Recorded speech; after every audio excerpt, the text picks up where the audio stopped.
It says that it's All right, here we are.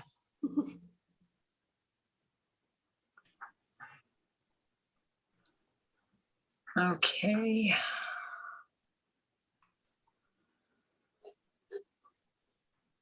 No, I want to switch accounts.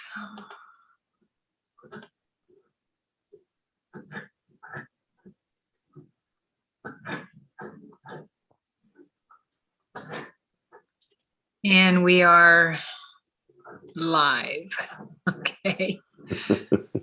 We're here. everyone. Yeah. We're having some technical difficulties. Okay. Thanks, Monica. Monica's watching. Yeah, we were having problems. Yeah. So sorry if you've been waiting. And one of our panel is also having problems and she is not able to make it. So today's the day, I guess, for that kind of stuff. Yeah. Unfortunately. All right. And we're here. Okay. Today, we're going to talk about the afterlife and what happens when we die from our perspective as mediums and near-death experiencers. And unfortunately, again, Wendy could not join us, but we're going to have some fun talking about that today. And then towards the end, I'm going to share a couple of EVPs, electronic voice phenomenon that I received in my first digital recording, talking to spirit, trying to communicate with spirit. And my sister and I were trying to communicate with my dad. And so I'm going to share a couple of those, and they're a really cool spirit photo that I think is amazing. Okay. All right. So let's go around the room and introduce ourselves. I'll start with you, Ileana. Yeah, hi. My name is Eliana. I'm a psychic medium, tarot reader, past life explorer, out-of-body explorer. I've had, I think, 3 near-death experiences, and that has kind of informed me of what I understand happen after we die, and it's how I learned more about the afterlife was through those journeys. Yeah. Nice. Thank you. And Mike? I'm a psychic healer, a medium, channel. I've had near-death experiences, but I never went through a tunnel or anything. I died at about 3.5, 4 years old, drowned, and unfortunately didn't have the tunnel trip or anything like that. But yeah, it was interesting. Or fortunately, because a lot of people who go through the tunnel don't come back. Yeah, yeah. So Yeah. that it was fortunate. I do remember coughing up a lot of water, but other than that, that's about it. Yeah. Wow. Okay. Well, thanks, Mike. And Sure. thank you both for being here. For anyone who doesn't know about me, and I've also had 2 near-death experiences, and I'm a psychic medium and work with spirit, and I'm obsessed with merging the 2 worlds, the afterlife and the spirit world and the physical world, so that we can understand that and remember that we don't die, right? We just change form. Right. And those of us in the Western world, I believe, have not really been taught how to die and what to expect, that type of thing. So we have a problem of not wanting to talk about it. Yes. Yeah. Here. So we're going to talk about it. So I'd like for us maybe to also, and anyone who has any questions, you're welcome to shoot some questions to us as we have a conversation here. I think that maybe we could go around the room again and share our experience or our insights, just a little synopsis of what we believe in this point in time, maybe what happens when we die, and how to help others understand that process a little bit more. Okay. Yeah. So Eliana, let's start with you again, if you don't mind. Okay. Yeah, well, just based on my experience, what happened for me, well, it was three different experiences. The first one was when I was very young, and I don't have a lot of memories of it, but it felt very brief, like as if my soul had just kind of popped out of my body, and then just went back in. So I don't have a lot of specific memories around that, but I know that it wasn't scary. It seemed completely normal at the time. It felt like second nature, like putting your focus here and then putting your focus there. That's the only way I can think to describe it. And then the more profound NDE that I had was the one that I talked with Sharon about on this channel. But that one felt like I was being prepared for about 3 or 4 months to die. So I had a lot of time to kind of get used to like what it would be like, what it would feel like. And I was doing a lot of out of body traveling at the time. And there was a point in time where I was just barely even in my body. And it was that sort of feeling that I understand as I hear other near-death experiencers describe, where it's this feeling of such warmth and peace, and you're surrounded by the people that love you, and you're just in this other kind of dimension or frequency. I don't really know like the right words to call it, but you're just kind of, you're not really here anymore. You're not in your body. So as I understand it, what that would happen when I do die, it's just that I would, I would not have anything tethering to this body anymore. And I did have like just a tiny bit of me tethered to this body as I was given the choice of, do you want to, fully die and, and not be in this body anymore? Or, do you want to stay? And as I described in my interview with Sharon, I made the choice to stay. But having that experience made me feel like, I didn't think a lot about death or what happened after we died beforehand. But having that experience, I just don't have that fear anymore of this big, because I think death seems like this big looming unknown thing, and it can be very scary, especially if you think that it's totally the end. But as I understand it, it's absolutely not the end. It's something we do, and all of us have done multiple times. We just don't remember it. And it's a completely natural thing. And I think what happens is that your soul just kind of goes to this higher plane, or this, peaceful afterlife, wherever that is, depending upon the person. I think it has to do also with someone's belief systems, what, they may encounter. But yeah, for me, dying is it was peaceful and easy, and living is challenging. So to anybody that's like has fears about it, it's just, I don't think it's anything to be afraid of. I think it's very peaceful, very natural, and you're not alone. I know a lot of people think you're alone when you die. You're really not. There's people there, there's angels there, there's your loved ones. Yeah, you're just surrounded by love and by peace. Sorry if that was long-winded. No, that's beautiful. Thank you. Yeah. Mike, would you like to go next? Sure. I agree with so much of what Eliana said. And although I haven't experienced a near-death experience, I have experienced people dying in front of me.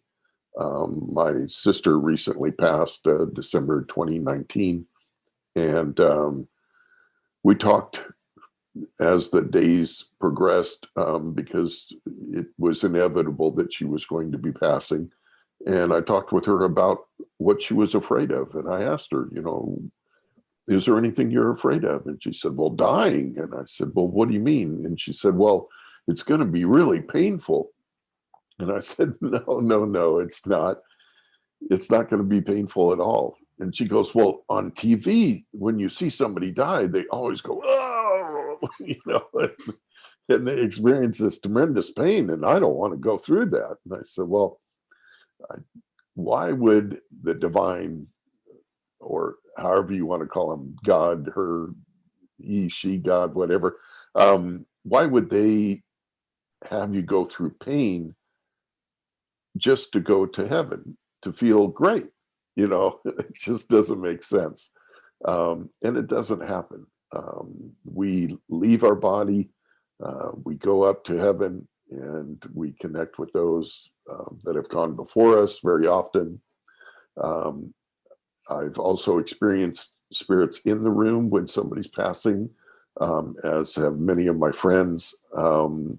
And they're there to help you along, to welcome you in, so to speak, to welcome you home. And it is just that, it's going home.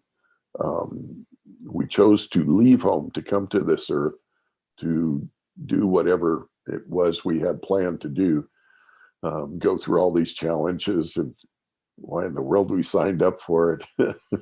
But yeah, to me, it's going to be like I was taught when I channeled.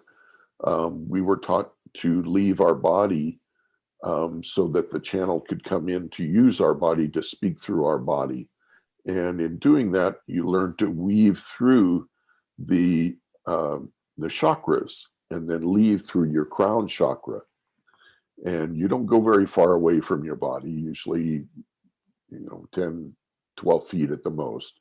And then that spirit comes in, energy, divine energy comes in and speaks through your body. And then you go back to it afterwards.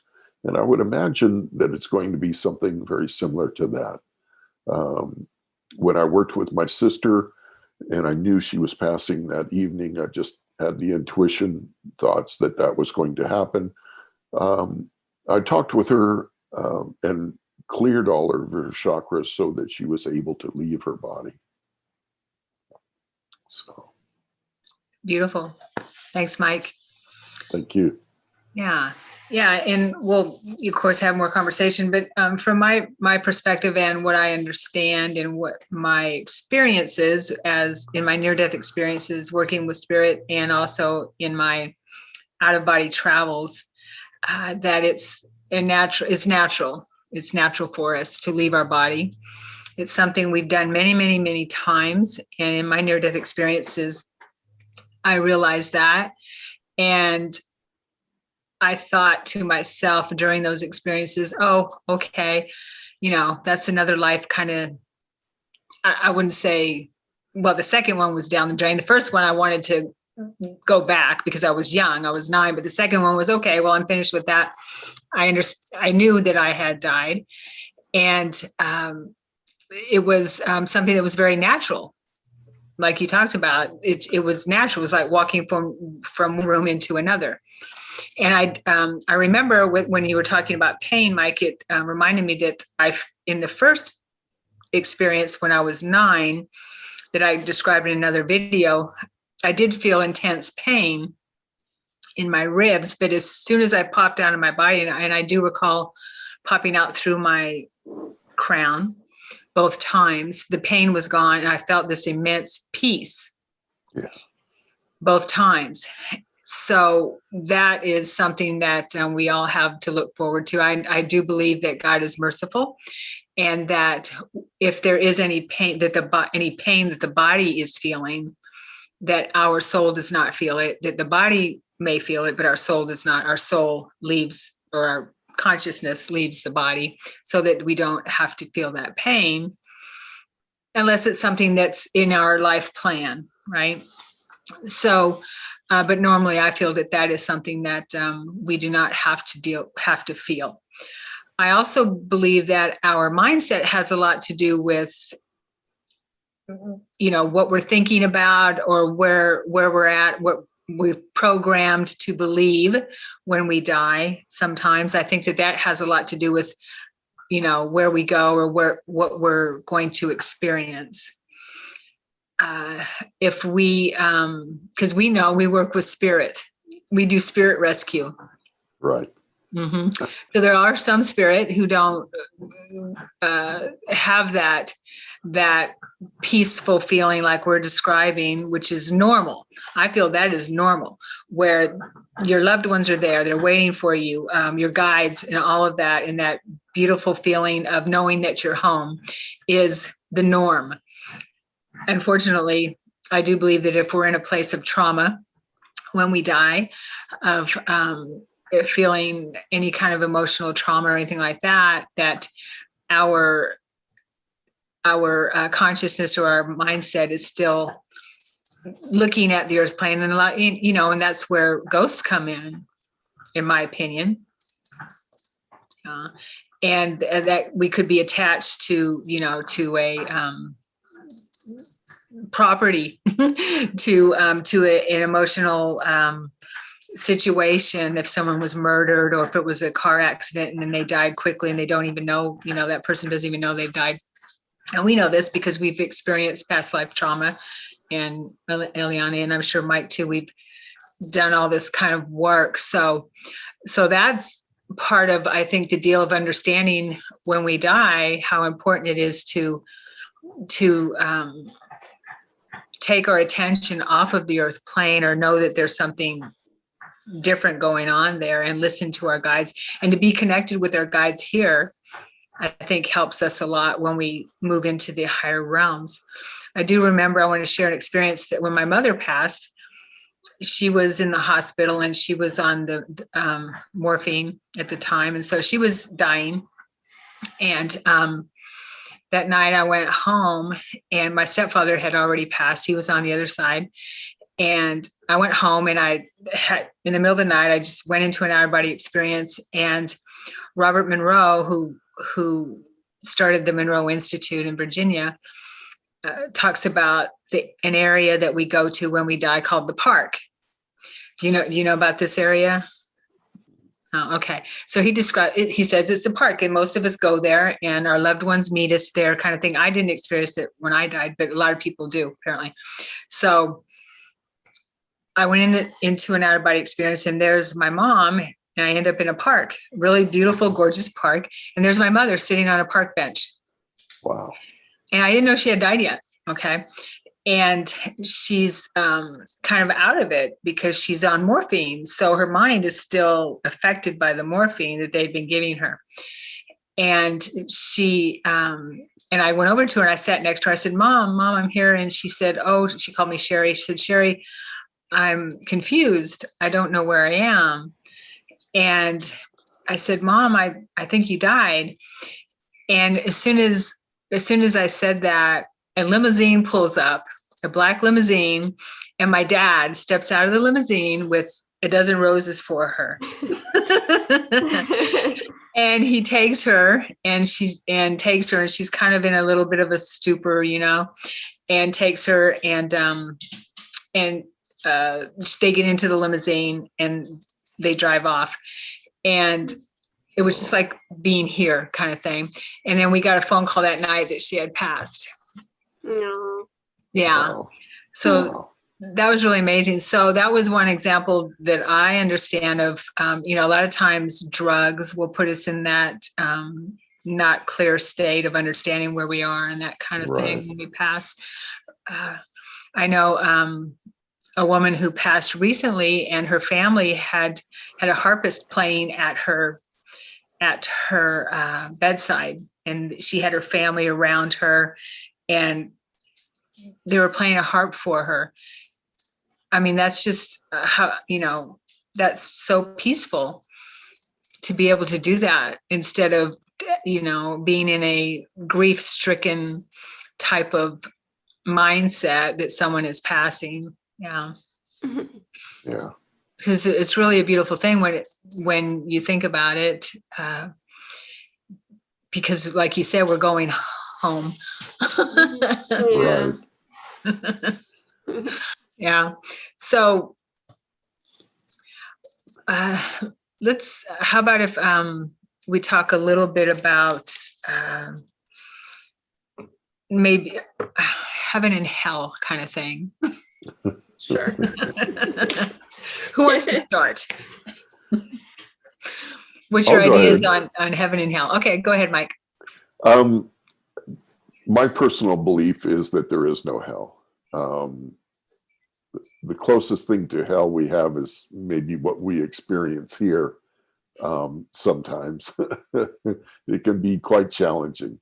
But there is no hell. There is no judgment. When you pass, you will go up and you will, from what I understand, you will decide for yourself whether you attained the goals that you set out for yourself before you came to Earth. You will go through a video, so to speak, of your life's work. And what you're actually looking at is not whether you graduated from college or those kind of things. What you're looking at is how you helped people. Just by smiling at somebody, saying the right thing at a certain time, we don't know the outcome from those things. But when we get up there, we find that out, that maybe by saying something nice to that person, like, oh, you look really nice today, it shifted them and changed their life, and those are really what are the important times, the important things that take place. And so the judgment isn't there as to whether you've done things right or wrong. My belief is there isn't really anything you can do that's wrong. I mean, even if you were to take somebody's life, this is part of what you've agreed to do and what they've agreed to do in the experience of coming to this earth. They have agreed to this for a certain particular reason. Maybe it's to release a karma or something, or maybe it's to help in ways we don't understand. One lady I was working on at a psychic fair where we have 15 minutes to work on them. I was doing healing on her, and I could tell that because she was complaining about lower abdomen pains constantly. And I asked her, how long has this been going on? And she said, oh, since I was 16 or 18 years old. And as soon as I heard that, the intuitive information came that she had had an abortion or a miscarriage. And so I thought, well, there's like 300 people in this building. And as soon as I ask her about this, she's going to start crying. And so I carefully and quietly leaned forward and asked her, did you ever have a miscarriage or an abortion? And of course, she started getting teary-eyed and she said yes. And I've always felt so bad about that because I had taken somebody's life, and ended a life. And I said, well, it isn't really that you've ended a life. Sometimes we come to this earth to only accomplish or clear one karmic issue, or maybe two. And in the process of being in the womb is enough to clear that. Sometimes just the child being born and then passing will bring a family that has been separated by all this different traumas of different types together in a loving manner, where they're at this funeral and they realize that there's more to life than being upset with each other. And it brings the family back together. And those kinds of things are what remove karmic conditions that we may have. So we never know the real reason, of course, until we get up to what we call heaven, as to why and how and what took place. But when I got done talking with her, she was really, really happy. She just felt great. And she walked away and she came back about an hour, about 30 minutes, 45 minutes later, and said, and thanked me again and gave me a big hug. She said, I feel so much better, so much better. And my stomach doesn't hurt anymore. It was trauma that was trapped inside her. And she hated her sexual organs because of what she had allowed to happen in that. And so we never know what is really going to happen, and what takes place. So it's quite amazing. Mm-hmm. Yeah, beautiful. Yeah. Mm-hmm. Ileana, do you want to share your views on heaven and hell? Yeah, well, I grew up with my extended family that I'm not in contact with. They were Christians. So I had attended some, Sunday school things here and there, and it never made a lot of sense to me. None of it made much sense to me. But I had a real problem even as a child. I had a huge problem with the concept of hell because I was like, that is very cruel and judgmental to assume that, well, the kind of Christians they were, it was said that if you aren't baptized, you just go there automatically. Right. And I thought, well, that doesn't take into account like the millions and billions of other people who don't have that religion, who don't see things that way, who don't look at baptism as a necessity. So you're telling me that they are condemned to eternal torture? It just didn't make any sense to me. And so as I grew up and got into my 20s, the more I thought about it, and I never really was practicing anything, religion just doesn't really appeal to me. I can respect it, but for me, it just is like trying to fit into a box I just can't fit into. But in my experiences working with people, with mediumship and with past life exploration, and in my own out of body experiences and near death experience, I have never encountered anything other than complete acceptance and compassion from everybody on the other side. Even in lifetimes where I have seen myself do some truly violent things, and in those lifetimes I was like, oh, there's no, who would forgive me for this? This is terrible. But I always was, and there was always understanding. And so the concept of somebody being punished in a hell, it just doesn't make a lot of sense to me. I think that there is a system of justice or karma, or whatever you want to call it, when you get to the other side, if you have led a life with like truly a lot of violence done to other people. But it's not the way that I think people think of it as. It's more so like, there was one time where I was reviewing, I saw myself in a life review, and I was going over the harm that I had done to others. And it was that experience, as I was watching it happen, watching it unfold, where it's kind of like, once you have that, I mean, there's no getting away from having to I guess see all perspectives. And I think the more empathy you build, the less you want to do harm in general. And so I guess that's one way maybe of explaining why certain religions kind of need to have a concept of hell, because maybe it's like a way to, I don't know, keep people in line, or I don't know. But yeah, I've only ever experienced like love, compassion, forgiveness, and peace when you go to the other side. However, I have had, like you were saying, Mike, I've had people where they feel a tremendous amount of shame or just guilt, or really bad for something that they've done in one of their lifetimes, and they get stuck there, and they really don't feel like they're deserving of a heaven. And they're afraid that if they pass on, that they'll just go to hell or they'll be punished. So they get kind of stuck, like when we do spirit rescues. Right. And yeah, it's like all about getting them to understand that moving forward doesn't mean some being, some entity is going to punish you, because I really don't think that that's how it works with our, creator, God, goddess, whomever. I don't think it's about judgment. Yeah, that's what I think. No, that's awesome. Yeah, totally. Yeah, I would agree that there is no judgment on the other side.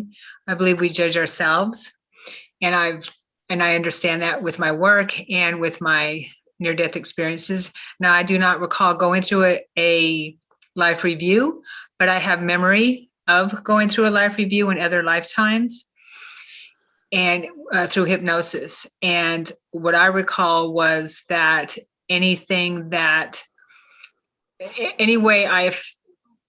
did or said, how it affected anyone or any being, I felt that at that time.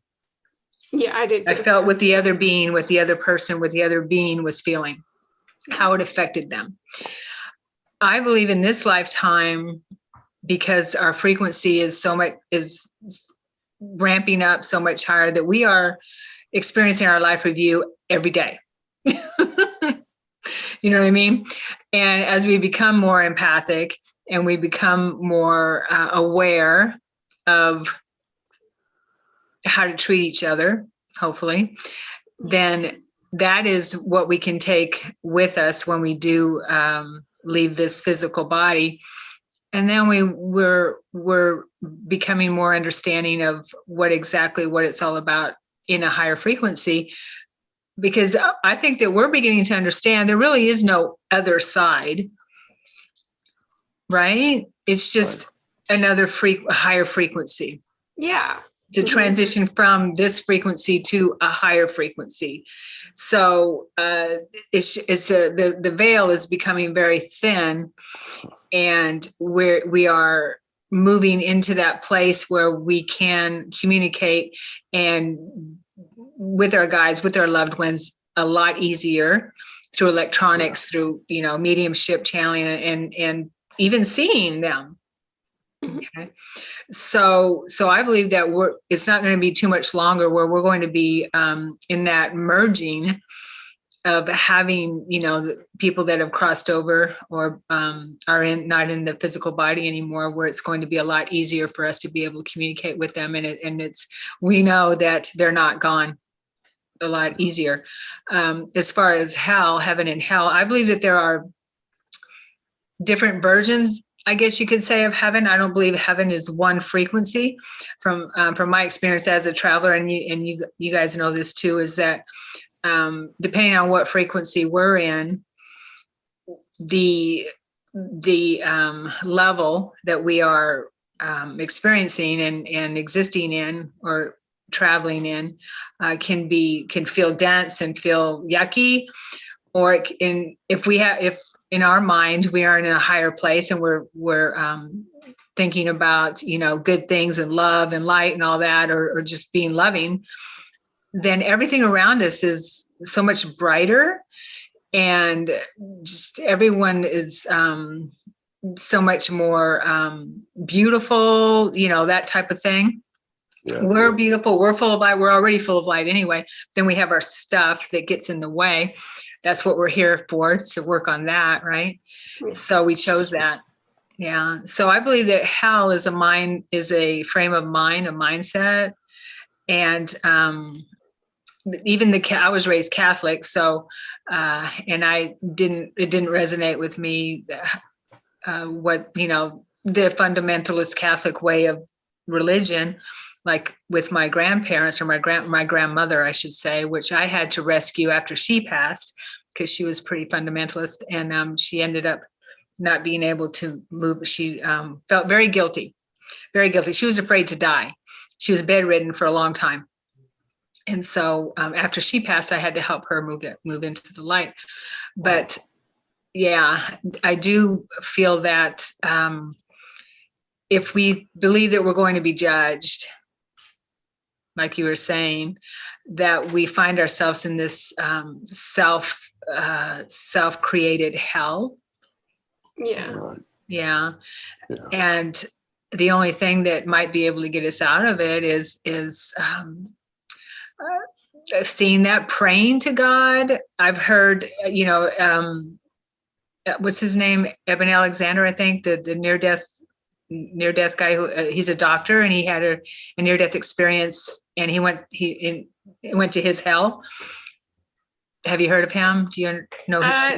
The name sounds familiar. Yeah. Okay. Yeah. Yeah. I believe that, I'm not sure if he prayed or something happened to bring him out of that hell.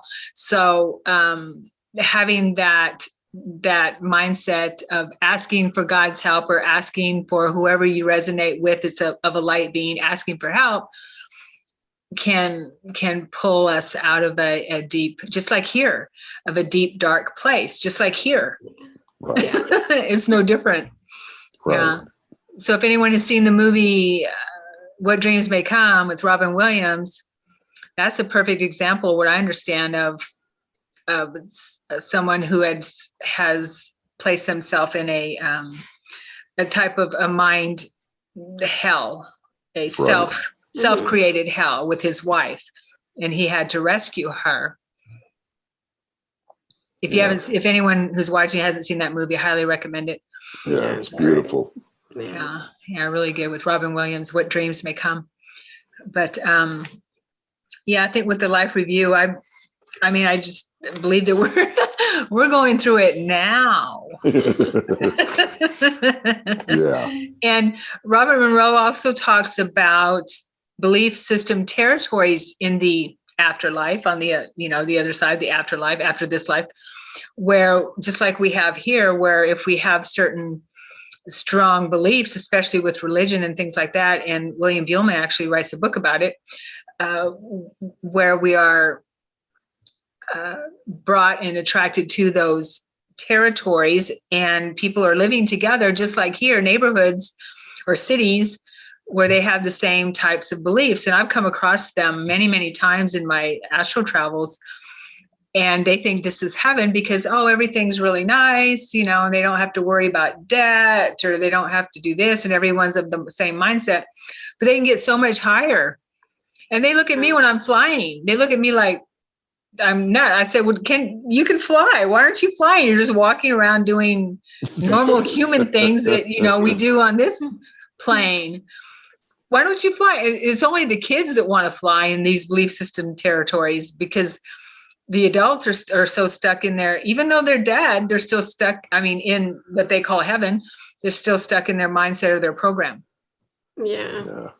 So it's important not to get stuck in that, and know that we can go out, higher self now is what Buhlman talks about, is get to the real heaven, which is where but we can always come down, what I understand, come down in frequency. It's easier to lower your frequency than raise your frequency because of our mind.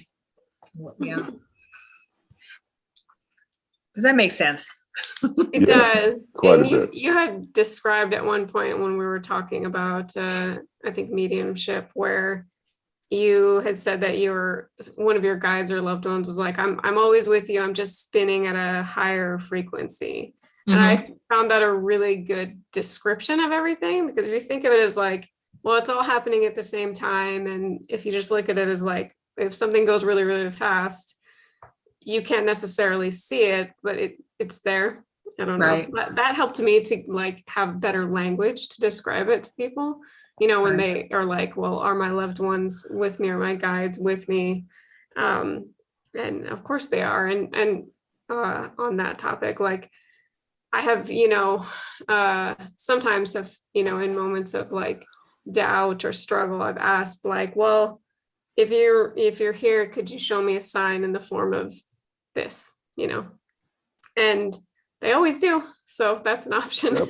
If anybody is like questioning whether or not how to deepen their connection with their guides, because I think it's important to have the connection with your loved ones who have passed on, and your guides or angels or whomever you connect with, because it reduces that fear of death, of what happens afterwards, of will it hurt? Will I be alone? The more you can contact and, connect with the beings that love you on this higher frequency, the better you're able to kind of understand like everything and how it all fits together, and and that they're always with you. Yeah, I agree. Yeah, and I've in my work, I've heard a lot from loved ones that they want us to include them in our lives, yes. And not think of them as gone, because they are. No. They are still aware of what's going on in our life, and know that they are there for all the important things that are going on, just like they would be if they were in the body. Yep. Just because they're not in the body doesn't mean that they are, that connection is cut off. Right. Yeah. I've heard that too. And yeah, I mean, and almost in almost every session that I've done with a client where they just want to do past life review, somebody on their spiritual team will come through and want to give just a message or two, even if that's not what they asked for. Right. And I'll be like, so I have somebody here that because they really want to they just want to rush in to like support you, give you like this helpful word of compassion or advice, or just to let you know that they're there and they're not judging you and they're with you. And I don't know, I think it's really wonderful. And that sometimes, because they're not in the body anymore, they can help you in a different type of way. Of course, it's important to have, good connections with people in the body. But yeah, your loved ones, just because they have died, it doesn't mean that they stop wanting to be a part of your life and stop loving you and stop wanting to help guide you. They always want to guide you. Right. And you talked earlier about signs and asking them for signs to let you know that you're there. Yeah. And I've talked to many people about how I learned and how what happened to me. I was watching TV late one night, 11:30, 12 o'clock, watching Crossing Over with John Edwards. And he talked about how he asked his mom to send him little white feathers so he would know when she was around. And I turned the TV off and I said, "Dad," and he had just passed 6 or 8 months before.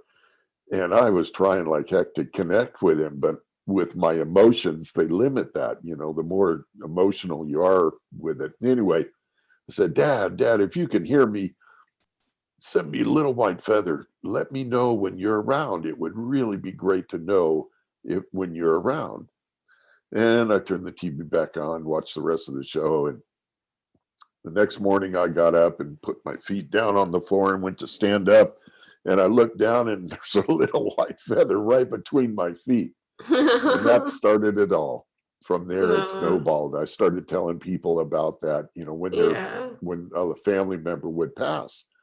And when my sister passed away, or just before, I said, "Now, look, you can't send me little white feathers." And she laughed. I said, "You're going to have to find some black ones or brown ones or something else." And so about 3 days after she passed, I was cleaning the chest of drawers and emptying them out in her bedroom, vacuumed them out and finished the very last one. And I had set it up on top of the chest of drawers and went to lunch with my partner, girlfriend. And when I came back, there was a little brown feather in the middle of this drawer, and there's no birds in the house. And so it was her way of letting me know she's around. Yeah. Nice. But I've had lots of different stories about things. Some just incredible. Nice. I love that. So I'd like to talk about, a lot of people ask me what we do when we're on, when we're in the in the non-physical state, when we die. What are we doing? What are my loved ones doing over there? What are you doing?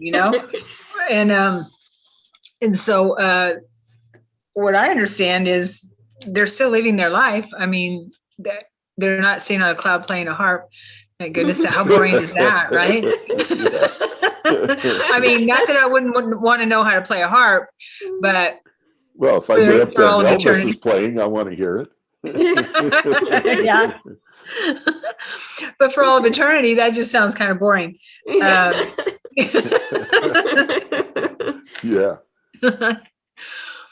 So it's, and I have memory of actually being at a lot of these halls of records, like the Akashic records, the Hall of Records, where we can study our records, we can study anyone's records, that kind of thing. The Hall of Knowledge, where we can go and study all kinds of anything we want to know and study. that type of Yes. thing. The halls of creativity and art, those types of, there's also halls like that. Yeah. And lots of temples that we can go to for contemplation, for prayer, and things like that.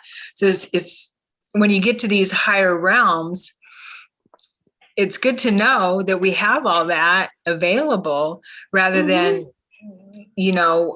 worrying about perhaps what's going on in an earthly type of view. Does that make sense? Yeah. Yeah. I was watching a thing on TV just last night about the psychic, and he was giving a reading to this lady whose son had passed away.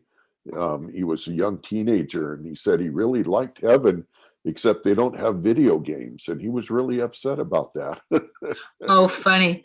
Well, I would imagine he could create his own. Yeah, exactly. That's what I was thinking. He just hasn't figured out how to do it yet. Yeah, right. Yeah. Yeah, as I understand, I mean, from what I've experienced, it's like there is just endless, limitless possibilities. So Right. the things that limit us in our physical bodies, I mean, it's quite a bit. And it's part of why I think, being in a physical body on Earth is a very unique and challenging experience. And it offers it offers you a lot of growth because of these limitations. But once you get up out of there, I mean, there's nothing you can't do. It's just think it and it's there, there's just limitless time, and there's no time and space. So it's like, yeah, you could just create your own video game, you can do whatever you want. Yeah. And I've seen my own loved ones and my guides, a lot of what they like to do is I mean, it's almost like they if they were somebody in their lifetime that liked art or something, that continues on in their afterlife experience. It's just way more expansive because there's so much more available to them. Anything's possible. Like they can create their own dimensions if they want. Right. They can use that creative power in such a beautiful way. And if somebody was like any type of a healer or a teacher in their physical form, they tend to want to do that also in their afterlife. It just looks a little bit differently. And maybe that means that they become somebody's guide, maybe they just, there's just like so many possibilities. And I laugh at the sitting on a cloud playing a harp because that's what I used to think too. I was like, well, do we just, what does it mean? What does heaven mean? Don't we get bored? Like, but like, no, it's impossible to get bored up there. Right. Yeah, I agree. I believe that we can create with our thoughts here as well. Yes. It just takes a little bit longer. Okay. I mean, everything starts with a thought, and it's the same there from what I understand. And in my out of body travels, we're still creating with our thoughts. It just happens quicker, and we can create our, the home we want, that we love. If we want to stay in a home, stay with our family in a home or something, we're in any realm that we want to. The idea is to get to study and get, or bring in as much a higher frequency as we can, so that we can move back and forth. And my guides told me to have this mantra 20 years ago when they were working with me through my quickenings. I travel through 9 dimensions easily without reproach. So when I'm and to use that as a mantra during my travels and things, I travel easily through all 9 dimensions without reproach. So I can travel back, I can travel up and back. And that's what I believe is the knowledge that we, and the knowledge and the tools and everything that we want to really be able to do. Yes. That's what the masters do. Yeah. And, because we are masters in another frequency, right? So we want to be able to access that part of ourselves and then come down. And like you said, Eliana, maybe be guides for people or mentors or helpers or whatever. Yeah. Because that's exciting when you think about it. I believe the more we learn here and the more we understand here, the easier it is for us to grow there. Yeah, I agree completely. Yeah. Mm-hmm. Yeah. That's why our guides tell us so often, you just don't know how powerful you really are, you know, and it's something I guess we forget when we, or are agreed to forget when we come to Earth, which I think they should change that rule, but I think it is in the process of changing, because so many of the young kids that are coming in now are very awake and very knowledgeable about things. But anyway, yeah, I know we are more powerful than we let on to be or are taught to be. You can heal. Your body is designed to heal itself. I mean, it's amazing how it can heal itself, but our thoughts restrict that, and also what we consume. But yeah, there's just no limit. There really is. Totally, I agree. Yes, if we knew exactly how powerful we are and how immense we are, we would just blow our own minds. Yeah, I think that there's, well, as I understood it from my experience, there was definite reasons for why we choose to forget certain things. And we may not always understand those until we get to I'm just going to call it the other side, but you know what I mean? Yeah. Until we get there, because, well, and I think, if someone hasn't had an NDE and they have no, I mean, I've had one of my best friends has no interest in any of this. He's just whatever. But yeah, I mean, I think there's a reason that we forget what's waiting for us and we forget what our home is, because when I came back, it chose to come back into my body. It was very challenging for a long time because I just kind of wanted to go back home because of that feeling and how much you just kind of ache for it. Yeah. And I think if we were born with that full memory, it would make it very hard for us to do what we're meant to do in our current lifetimes in the here and now, and be fully grounded in our bodies. At least that's what I think, based on my experiences, that some things are meant to stay forgotten. Not everything, but I think it also just depends on what you came here to do, Right. I agree. Yeah, I agree with that too. I mean, we have to have some starting point of growth for our growth, right? And if we come here knowing everything and remembering everything, then we might as well still be there, I guess. Yeah. Exactly. There, what am I doing here? Yeah, wherever there is. Yeah. So, yeah, totally. Because it is hard. Anyone who's had a near-death experience, I'm sure would know and understand, who has gone to the other side. Ooh, and I'm getting emotional just talking about that. That it's difficult to come back here when you're home.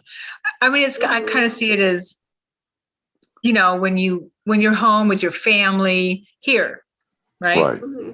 With your loved ones and your really comfy zone, and and then you go off to war or you go, and you have to go off for a job. I kind of look at it as, okay, I'm here for a job kind of thing. Mm-hmm. And how hard that would be to leave your loved ones, your home, exactly, and that kind of thing, for a long, well, what seems like a long time to us, but it's only the blink of an eye when you think about how we are eternal beings. Our souls are eternal. It's just the blink of an eye, right? In the large scheme of things. So that's tough. It is. Mm-hmm. Very similar to a child going to his first slumber party. He has that homesick feeling, You know, and Yeah. Their that's first what day of we have. school. Yeah. Yes, that's what it makes Yes. me think of, like having to like get up super early when you're like all you want to do is stay in your nice, warm, comfortable bed and Yeah. surrounded by all these comforts that you know, but you know you have to you have a mission to go do, or you have, you know, it's time to go to Right. school, it's time to go to work, it's time to go to war. Any of those, I like all of those analogies. That all makes a lot of sense to me. Yeah. Very Yeah. good. Have either one of you experienced the halls, the gorgeous halls that we have on the other side? Yes, I Yeah. did. Yeah. Yeah. I first heard about them through Sylvia Brown. She talked Yeah. about it in one of her books. And then I wanted to go to them. And so I thought, well, how do I do this? And I just closed my eyes, and pretty soon I could see this hall in front of me, this kind of like a school, but it was huge. And then I turned and there were more of them, and I was looking around, you know, and it was all in meditation, and it was just amazing. Hmm. Went inside, and it was the Akashic Hall of the Akashic Records, and looked up different things, and they wouldn't let me see mine. They said that I couldn't go look at that. There's things you're not supposed to know. Oh, wow. That's weird. Well, because I could see the future of this body, you know. Yeah, Oh, I've had that experience too, where Yeah. when I've gone into the Hall of Records, there, you know, there are things when I've gone there for the purpose of somebody in a session, I can't see things that their soul doesn't want me to see. So I'm not just Right. like, I don't just have like full access to, you know, absolutely every little detail, because, you know, it's up to them really. But that makes sense, Mike, what you were saying, because that happened to me where I really wanted an answer to something. And they were like, they're like, your higher self, your soul has specifically told us that if you ask this, we're supposed to tell you no. Right. And I was like, I get it. Okay. But it Yeah. was, yeah. When I I'm channeling and the energy is in my body, they'll be asked a question and they'll hesitate for a moment to kind of check in whether they can answer that question or not. And it's exactly. amazing because it's Yeah. like everything opens up, and they're speaking to something that's of a really high vibration, and then it comes back, you know, and it's pretty amazing. Yeah. yeah. It's been my experience with the Hall of Records or the Akashic Records. I remember my first experience where I was standing in this huge library and looking up, and I could see bookshelves for it didn't end, just as high as I could see. Right. It didn't even end. And I was met by and this type of being has met me more than once, a praying mantid being, extraterrestrial praying mantid. And he was a light being, he was white, and I say he because, and I even got his name in my journal. I felt like he was working with me with looking through records at that time.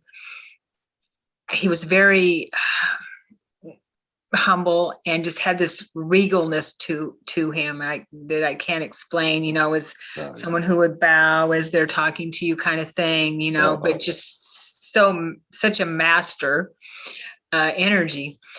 And he helped me. And I don't even know that I was there to look for these records, but he showed me the records for his species that were on Uranus many millennia ago. And so and I don't know why I was looking through these records, but I just was. And he was showing me those records and what happened to them, and some reptilian beings who came and wreaked havoc on their planet. And there was a war there. And I journaled the whole thing when I got back, but there was a war there, and they asked the Syrian beings for help. And so there was an explosion on the planet or something like that happened, and it tilted the planet. And I didn't know this. Wow. And uh, um, I, and they had to leave the planet because it was, it was a catastrophic type of deal on the planet. I looked Yeah. up Uranus afterwards online, and saw that the Uranus is actually tilted. Its axis is tilted. Wow. I did not know that. Oh, that's interesting. I know. And why I was shown this, I don't know. Yeah, I was just Yeah. gonna ask. Like, he must have wanted you to know that. Yeah, I was working with those beings at the time. Maybe in a lifetime I was on that planet as one of them. I don't know, because I actually have photos in my spirit mist photos of a mantid showing up in. Oh, Yeah. okay. So Oh yeah, I think you showed us that at one point. Yeah. did I? Okay. The Yeah. where it looked like it was like made kind of out of smoke or Yeah, the spirit image. mist. Yeah, Mhm. yeah, the mist. Yeah. Yeah, Oh, that's so Wow. cool. I know. So they're obviously around me for some reason. So I think, Yeah. we have all Yeah. kinds of existences. One thing that I've also found out about existing on the other side is that our animals are there, right? Yes. Yeah. Mhm. Oh So yeah. we don't have to worry about not being reunited with our animals. Do you want to expand on that? Yeah, I mean my home place has like just thousands upon thousands of all of the animals I've either had as pets or companions or just have had some sort of connection, special connection with. They all reside there. And I had seen like lifetimes where, I would die and they're just right there, ready. A couple of ones in particular that mean a lot to me. And animals, pets that I've had in this lifetime. Like there's a cat that I had for about 19 years, and she was very, very special to me. And I just know she's always around me. Just always. It's like I never really lost her. And that gives me a great deal of comfort because, I love animals and I've had many dogs and many cats, and unfortunately we live longer than they do. But it gives me a great deal of comfort to know that they they stick around. They're always with me, and Yeah. they're happy, they're at peace. They, unlike humans, just already know how to go towards the light, and they, it's a very, yeah, it's a peaceful feeling to know that you don't lose them. They're still with you, in a sense. Nice. Yeah. Did you want to expand any more on that, Mike, with your experience with animals? I've had just minor experiences with animals. Like when we did our rescue work, that was just amazing to me, to watch these animals wanting to cross over. Like when we did the animals that had been hunted, uh, and worked with them, to see all these different animals lining up to transition where they would normally not be next to each other or close to each other at all. Um, as I said then, it reminded me of the animals uh, getting on to the ark, Noah's Ark, and it was truly amazing. I've experienced animals around me before that are not in body. You see, a cat or a dog, just for a moment or just for a flash in the peripheral vision, the side vision of your eyes and such. Um, so I know they're around, and I'm looking forward to reconnecting with them. So it's very nice. Are they were they former pets of yours, or they just? Pets and pets of other people also. Oh, okay, cool. Like right now, I'm up in Oregon, at my sister's house. I'm clearing it out and getting things together. But the gentleman that was also living here with her, that was renting a room, when he left, he had to, well, before he left, his cat was very sick and had to be put down. And I've seen the cat here several times now. And I'm in touch with him, and I told him about that. And he goes, "Why can't I see her? How come she doesn't come around my place?" And I said, "I don't know. You know, sometimes you just have to be open to that experience, and it'll happen." So hopefully he'll experience it sometime. But yeah. Nice. Yeah. Yeah. Yeah, I found in my own experience that sometimes animals do get stuck if we are stuck and they are our companion, and they will stay behind with us if we're, maybe killed at the same time. I've seen my lifetimes as a soldier where I died with my horse, those types of things, or animals, or also when I was eaten by lions and they were killed too, where the lions were also stuck or in that experience with me. Yeah. So, and that could also be I'm thinking now that, well, I think I did have to retrieve one of the lions. It could be a mindset thing too, an illusion that I made up. But I do remember bringing across a dog I had in this lifetime where she's on the other side now, but she was a companion of mine in many lifetimes, and where she stayed with me throughout some lifetimes where I died. And so we were reunited. I'm sure everyone has that experience if you're getting animals as much as we do who are animal lovers. Yes. We're reunited with them. Yeah. So I just want to talk about one other thing, and then we'll see if anyone has any questions, and I'll play great. Yeah. So it's my understanding, and what I remember from my out-of-body experiences too, that we still have jobs on the other side. And Eliana, I think you even mentioned this, right? That we're still doing, still being of service and helping and doing things like that. We don't have to sleep, so we have lots of time to be of service and do things that we love and be there for people.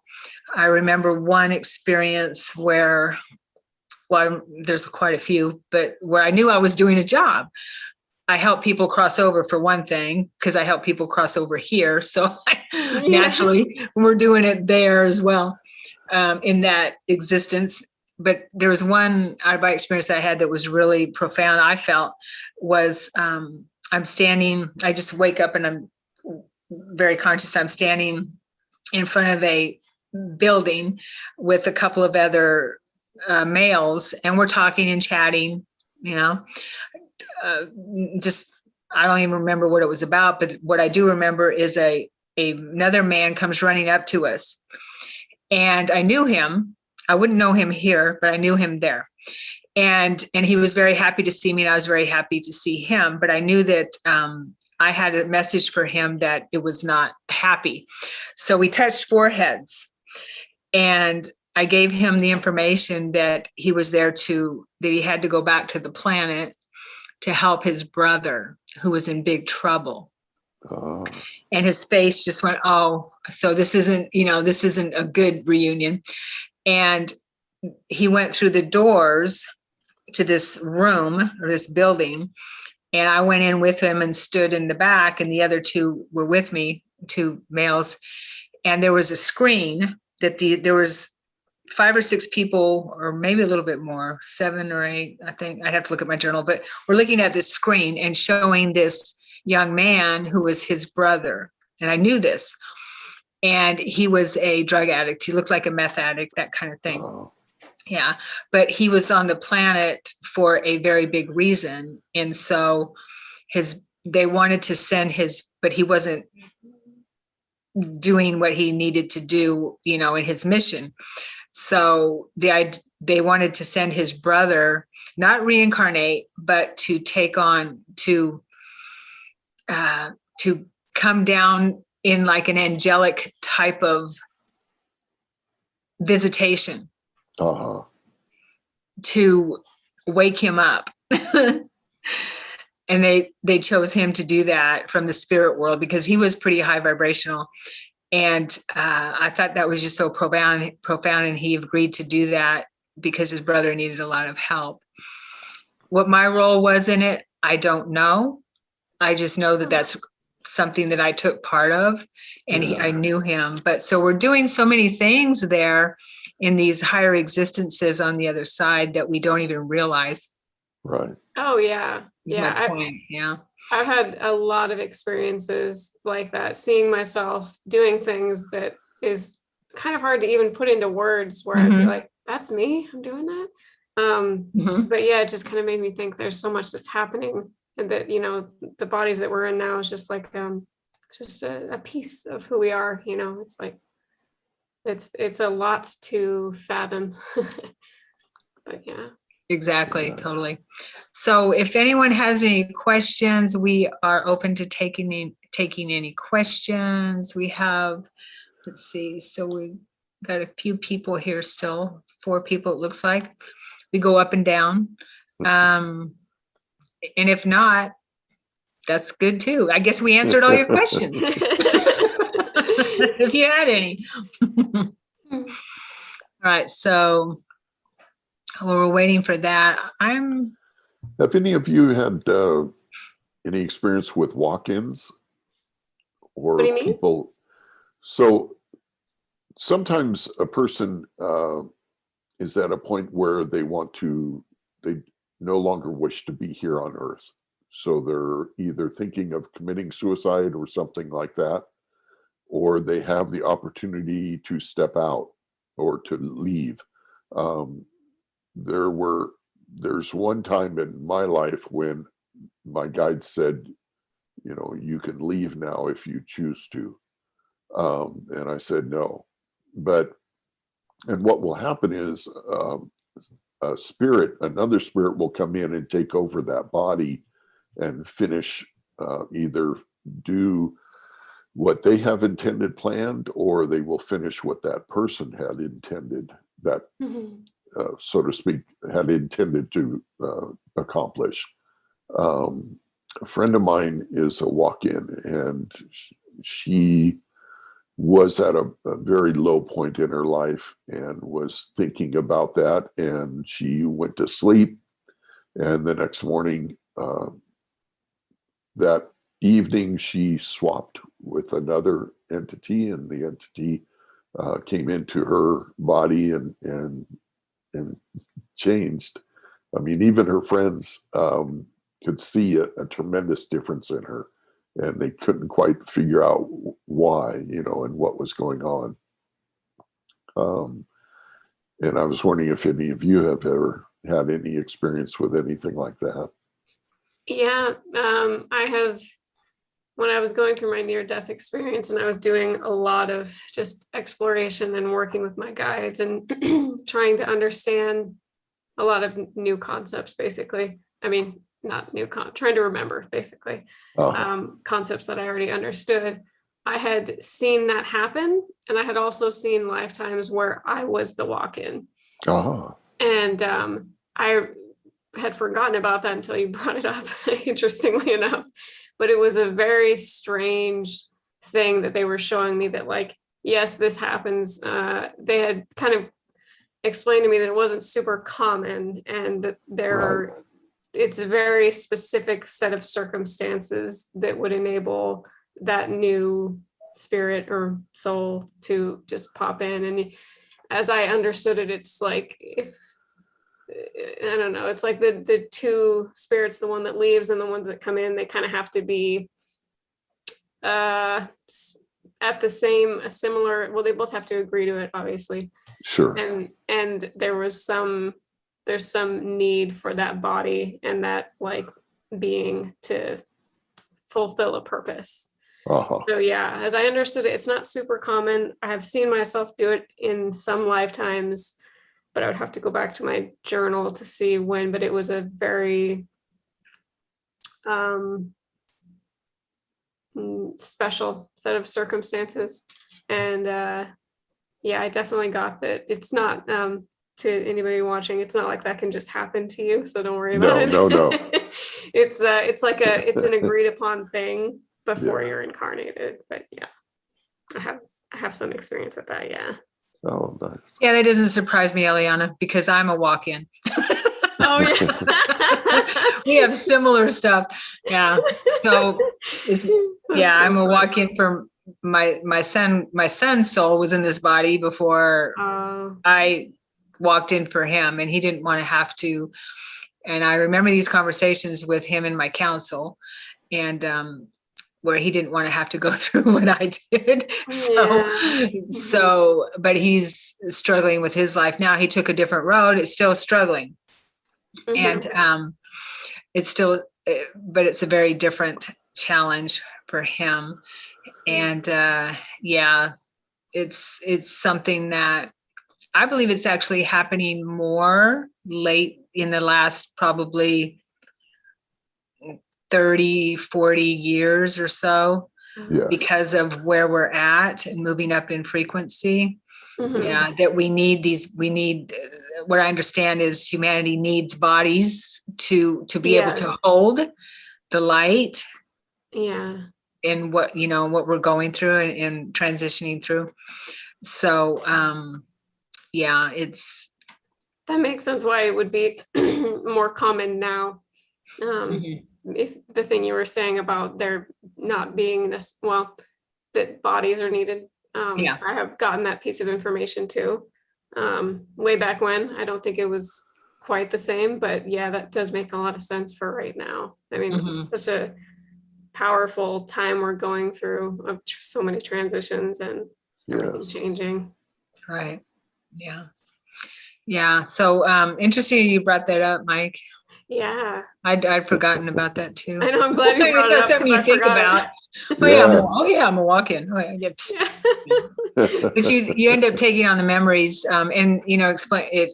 It also explains to me why I don't remember certain. Well, I don't remember most of my childhood anyway, or this body's childhood. But it explains a lot. Yeah. Okay, so it looks like we already answered everyone's questions. So I'm going to share a couple things here. Hopefully it comes through. Okay, I'll start with the photos. Okay. Great. I hope they come up. Can you see that? Nope. No. Okay, let me try that again.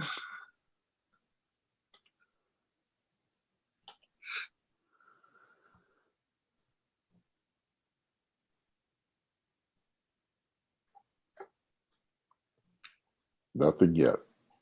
Okay, how about this? Nope. Nope.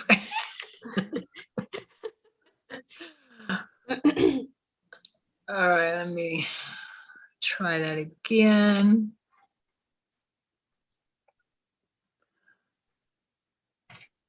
Maybe your dad doesn't want his picture shown to everybody. He's shy. Because Right. they can manipulate stuff. Oh my. All right. Do you see that? There we go. There we go. Oh, okay. I just had to pick the right frame, the right screen. Okay, so this is a spirit photo. Now this is the original photo. Well, you have multiples showing right now. Oh, is it? Okay, so let me go back. Click on one of those. Darn it. Oops. Okay.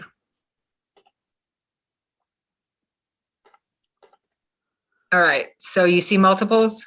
Yes. Okay. You still see multiples? Yes. Yeah. Maybe you could just explain what we're looking at while you're. Yeah, you could just, because the one on the bottom, Yeah, the one is with the colored picture. Gentleman's hand up. Yeah. Okay. All right. So you see that, right? So yeah, this is the face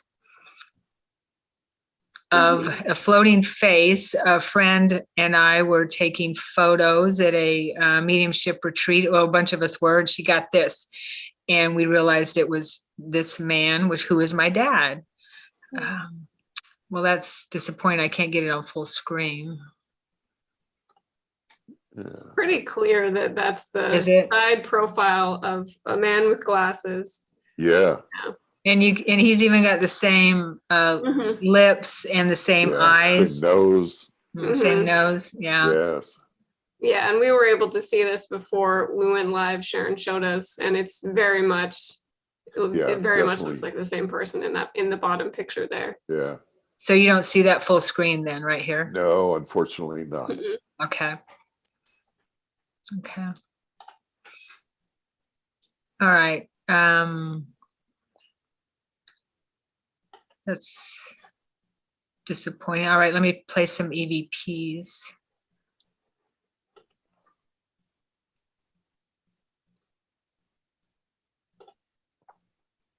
These are the first EVPs I got, these first couple. And I think they're pretty cool. Yeah, they are. And these are, I'm talking to my dad here. My sister and I. Can you see that? Yes. Okay. And make sure I'm sharing sound.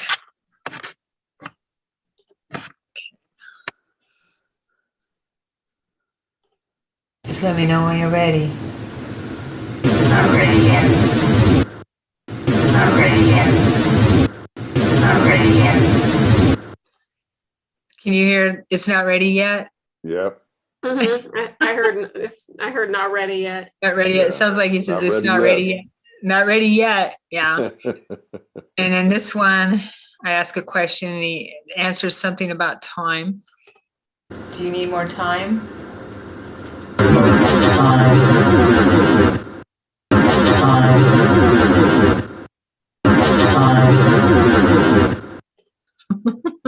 It almost sounds to me like he's saying, "What's time?" I don't know. Yeah. Yeah, that's what I thought. Something before time. Yeah. And this one I just got recently, and I have tons of them, but I didn't go through all of them, but I just wanted to play a little bit. This one I just got recently, and it sounds to me like someone is saying, "I love your smile." Whoops.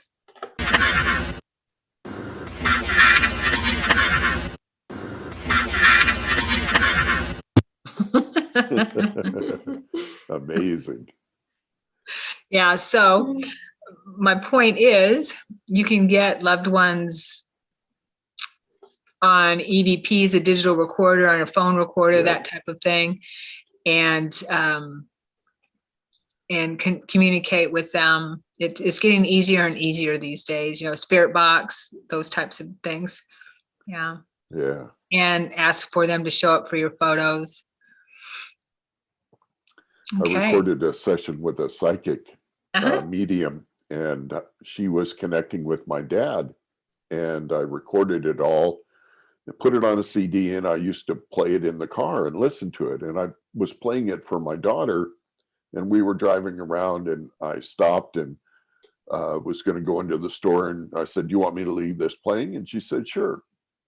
So I went in the store, came back out, and she says, "Dad, have you ever heard the deep sound voice in this?" And I said, "No." And she said, "Well, you have to turn it up really loud. Do you mind if I do that?" And I said, "No, go ahead." So the psychic would ask a question to my dad, or I would ask the psychic a question. She would stop, and you could tell that she was asking it. And then a few seconds later, you would hear this sound. And when you turned it way up, you could hear my dad's voice answering her. Nice. And you had to crank it really loud. And then as soon as he was done, you had to turn it back down, because then we would talk, and it would be so loud. But Nice. I couldn't hear it, because when we're driving, that low sound would be overdone by the engine of the car. And it was quite amazing. I played it for my cousin, and she goes, "Oh my gosh, that's your dad." She knew right away. Yeah, I have a application or software that I use to listen to EVPs. And I amplify it, as you could hear, and sometimes slow it down, and it helps a lot. Because and as you do it, you develop an ear. Yeah. So I just upload it to my computer and run it through that software. And I'm obsessed with that kind of stuff. It's fun. It's just, it is. It's To know they're amazing. there with us all the time. I'll be driving down the road and I'm so used to mediumship and feeling energy that suddenly there's energy in the car and I'll feel, oh, that's mom and dad. Oh, and now my sister joins in, and the car can be totally full of stuff in the back seat, but there's plenty of room for them. It's not like they have to have a little seat for each one. Right. Yeah. That's awesome. Yeah. Yeah. They want us, I find that they always want us to know that they are around and they have not gone anywhere. No, they're living a very full life on the other side is normally, and they want us to know that. Yeah. Yeah. Okay. Any other parting words of wisdom before we close? No. Not that I can think of. Trust your intuition, Yes, trust your intuition. That's a good one. when you feel somebody with you, it more than likely is. Yeah. Yes, totally. And if you think about them, you feeling something, or you think about someone, that's them sending you a message. I love you, whatever. Yeah. I'm here. Yeah. Good parting words. Yeah. All right. Okay, peeps. Well, thank you for being here. Yes, and, thank you. Yeah. Thank you for everybody that joined us today too. Yeah. Thank you, everyone. Yes. Thank you for being here again. And put in the plug. Oh, yeah. Thank you. Thanks, Mike. I forget. So please subscribe and like the video. Sign up if you like below. it. Please like and subscribe. Send comments. I know. Yes. And put some comments. If you came up with any questions afterwards, you're welcome to put them in the comments and we'll answer, or we'll try to answer as best as we know how. Okay. All right. Thanks, everyone.